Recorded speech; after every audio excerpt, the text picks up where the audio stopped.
Now the problem is hunters spook deer. I spook deer, you spook deer, and I think a lot of times we focus on some of the obvious things that we already take care of in our hunt.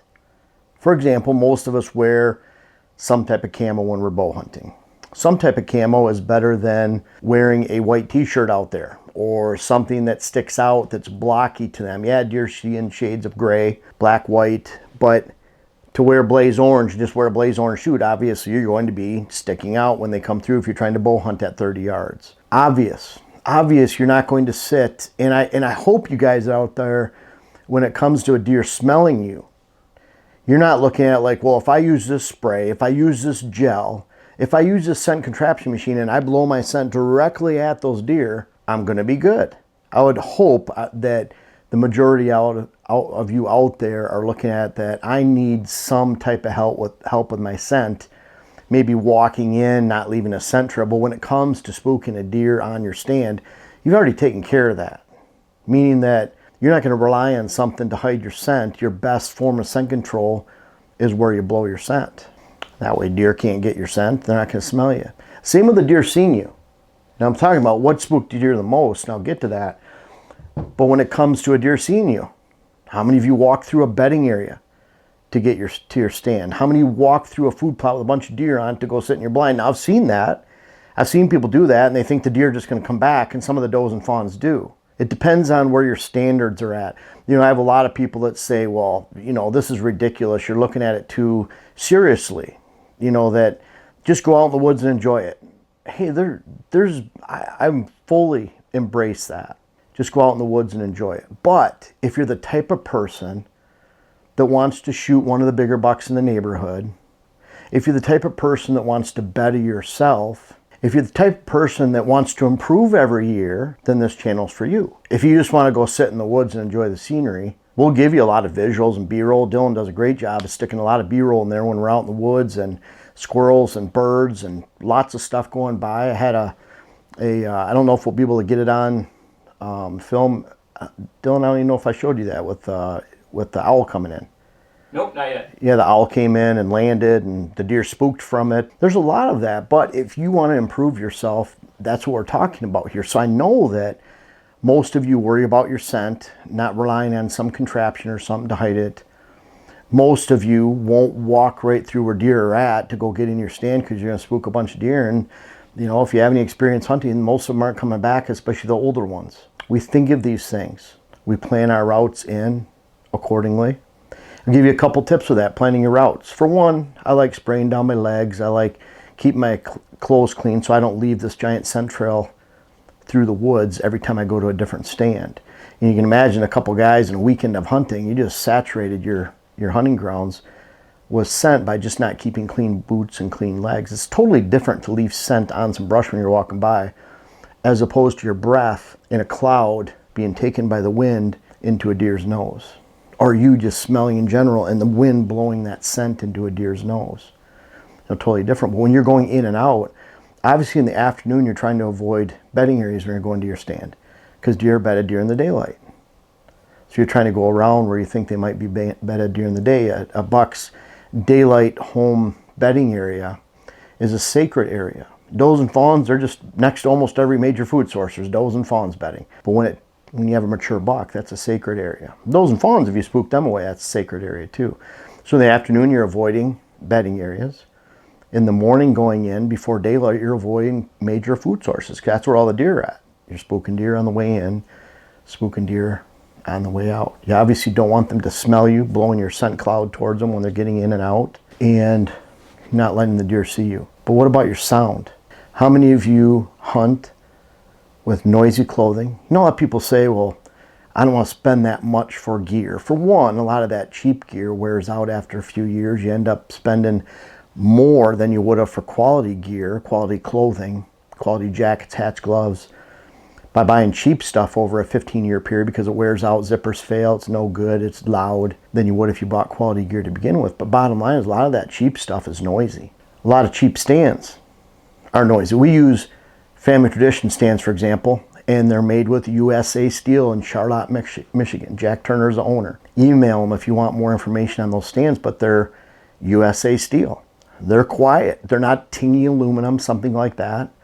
Bottom line is, when you have a quality tree stand, it doesn't make a lot of noise. When you have quality gear, it doesn't make a lot of noise. What about pulling an arrow back? We've all been there. I can remember young days, we had something called the burger button. They would come out and it would sit right in the burger button hole, basically. There's a threaded hole that your rest sits in. It would stick out, and then we'd use a flipper style rest.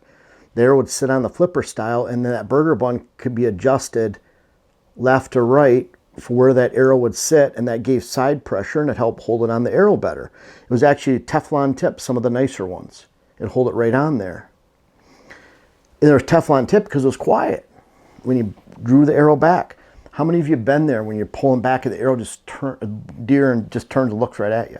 Back in the day, I can remember a deer doing that and not getting shot. Folks, it's time for the rut, and that means you need to check out my rut web class. It'll help you navigate the entire rut. But more importantly, QuietKat is one of our important partners, and through that partnership, they've offered to clients, people that contact us, an incredible discount and opportunity to buy a new QuietKat. Look for an email that you can contact and the contact information in the description, but I really want to pass that off to you.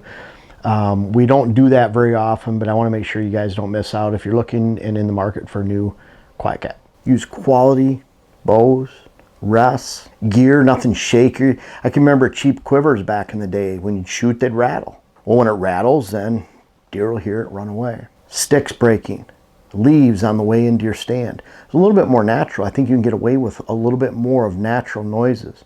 But what about tinging your bow against some brush? Tinging your stand you're carrying in against some brush? What about the zippers on your day pack?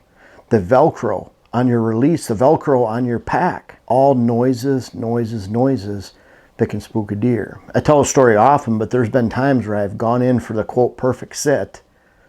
You always have a plan B, plan C, plan D, other stands or locations, maybe you can go hunt.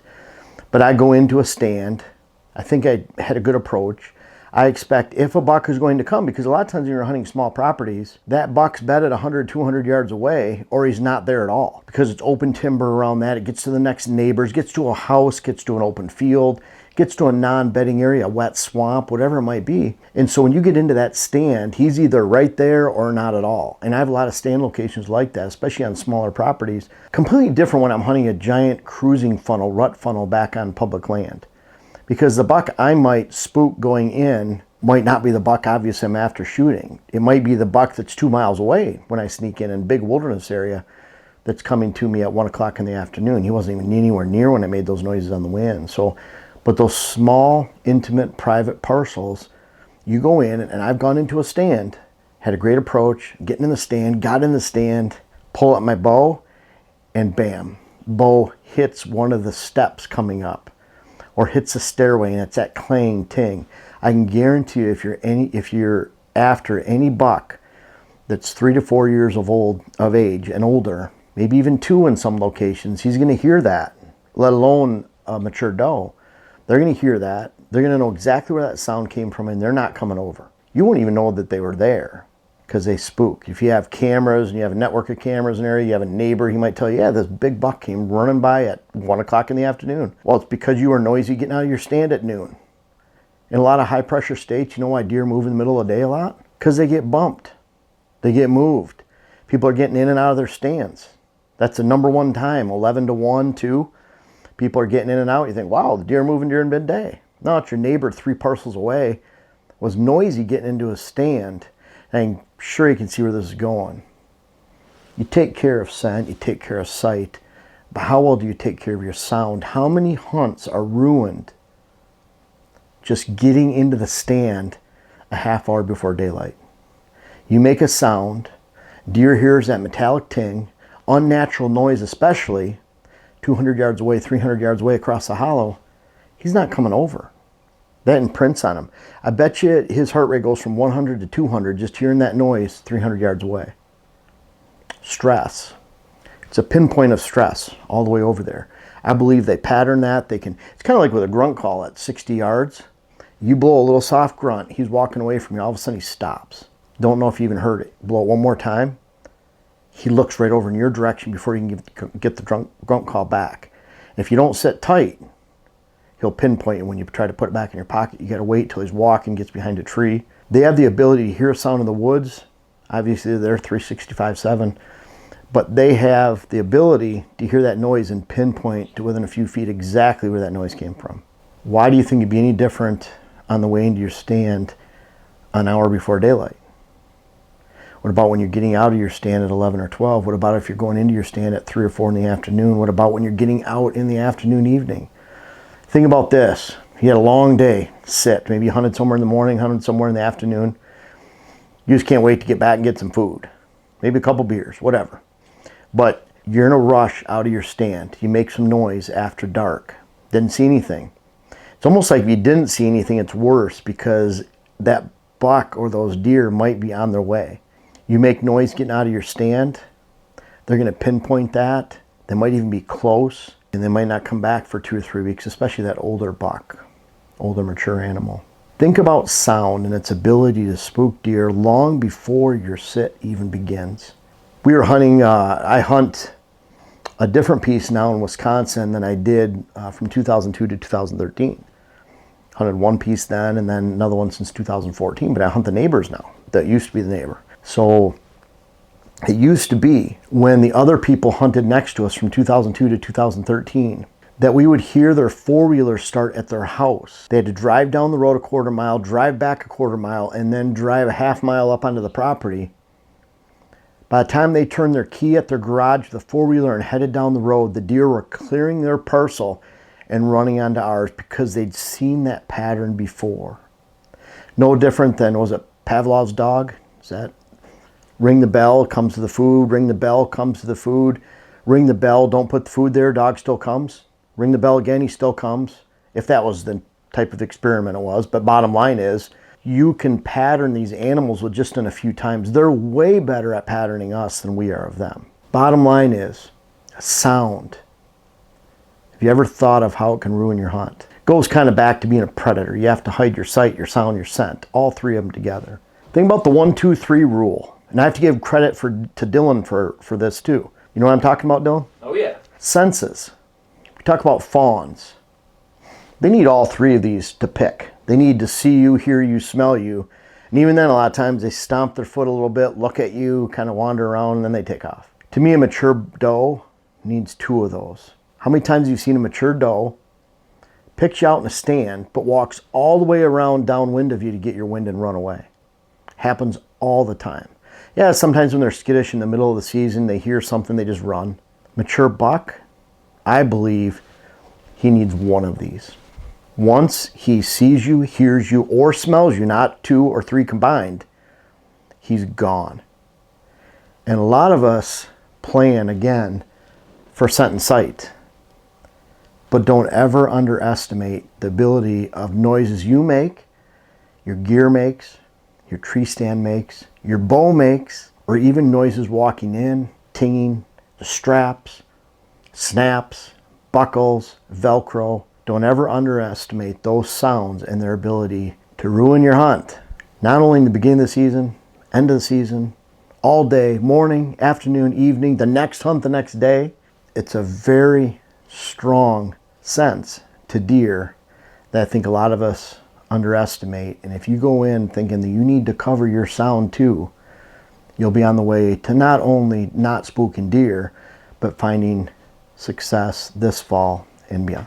I appreciate you guys watching the YouTube channel, but I don't know if everyone knows everything that we have to offer, whether it's on whitetailhabitatsolutions.com, our website, our WHS Wildlife Blends, our seed company. Also Instagram you can check out. I'm very active on Instagram, putting strategies on there, photos of what we do every day. Much more active there than Facebook. But our seed, web classes, books, clients, articles. I have over 600 articles on whitetailhabitatsolutions.com, everything whitetail strategy. Of course, we have hats on there, and then make sure to check us out on Instagram again. But lots of stuff to offer. We're always coming out with new things, and this isn't the end of it. We have more things coming soon. Make sure to check us out.